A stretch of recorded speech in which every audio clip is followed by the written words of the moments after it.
चलिए देखते हैं बाबा की पुड़िया में आज क्या मंत्र निकला है। 17 अप्रैल सन 1975 को भारत के दूसरे राष्ट्रपति और महान दार्शनिक डॉक्टर सर्वपल्ली राधाकृष्णन का निधन हुआ था। 17 अप्रैल सन 1859 की मध्य रात्रि भारत के महान छापामार योद्धा तात्या टोपे को फांसी दी गई थी, शिवपुरी मध्य प्रदेश में। विश्व हीमोफीलिया डे 17 अप्रैल को मनाया जाता है। आज ही के दिन 17 अप्रैल सन 2026 से अपने परिवार जीएस लेख पर महान शिक्षक और अपने गुरु की याद में बाबा का दैनिक जागरण नामक सीरीज शुरू हो रही है। इसमें महत्वपूर्ण डेटा और न्यूज आपको मिलेगी। चलिए बिना एक सेकंड की देरी किए हुए आज के करंट अफेयर्स का रिवीजन स्टार्ट करते हैं। परमाणु ऊर्जा आयोग के अध्यक्ष के रूप में पुनः किसे नियुक्त किया गया है? आंसर है अजीत कुमार मोहंती को। वर्ष 2026 में किस देश की मेजबानी में आईसीसी महिला टी20 विश्व कप का आयोजन किया जाएगा? आंसर है इंग्लैंड वेल्स में। इस्माइल उमर गोलेह किस देश के राष्ट्रपति चुने गए हैं? आंसर है जिबूती के। विश्व हीमोफीलिया दिवस कब मनाया जाता है? आंसर है 17 अप्रैल को। प्रधानमंत्री ने गुरु भैरवैक मंदिर का उद्घाटन कहाँ किया है? आंसर है कर्नाटक में। चर्चा में रहा देश का पहला विशेष परमाणु मिसाइल ट्रैकिंग और समुद्री निगरानी जहाज कौन सा है? आंसर है आईएनएस ध्रुव।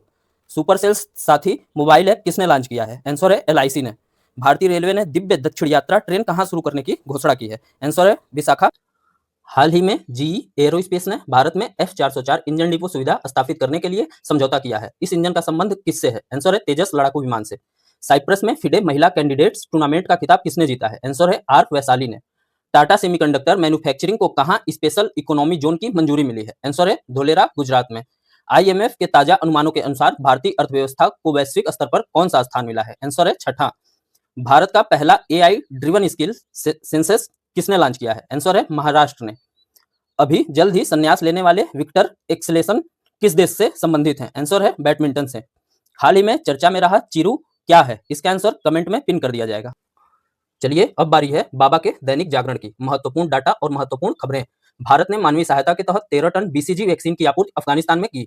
भारत सरकार की राजपत्र अधिसूचना के अनुसार महिला आरक्षण अधिनियम 2023 आधिकारिक तौर पर लागू हो गया। 131वां संशोधन, इसे ध्यान रखिएगा। प्रधानमंत्री ऊर्जा गंगा योजना से पूर्वी भारत के राज्यों में घर घर पीएनजी पहुंचाने का लक्ष्य रखा गया है, जिसका अब और विस्तार किया जा रहा है। पीएम किसान योजना में किसानों को दी जाने वाली वित्तीय सहायता राशि को बढ़ाकर अब 8,000 से 9,000 करने का प्रस्ताव प्रभावी है। भारत का निर्यात अब 860.09 अरब डॉलर के उच्चतम स्तर पर पहुंच गया है। मयंक चतुर्वेदी भारत के 94वें ग्रैंड मास्टर बने हैं। ये इंपॉर्टेंट है क्योंकि ये नॉर्थ ईस्ट के पहले खिलाड़ी हैं। भारत ने धोलेरा गुजरात में make in India sounding rocket को सफलतापूर्वक लॉन्च किया और भारतीय वैज्ञानिकों ने छोटी आकाशगंगा में ब्लैक होल की उपस्थिति का पता लगाया है। दोस्तों आज का प्रश्न, दक्षिण भारत की गंगा किस नदी को कहते हैं? मिलते हैं कल ठीक इसी टाइम पे, तब तक लगे रहिए, मस्त रहिए। जय हिंद, वंदे मातरम।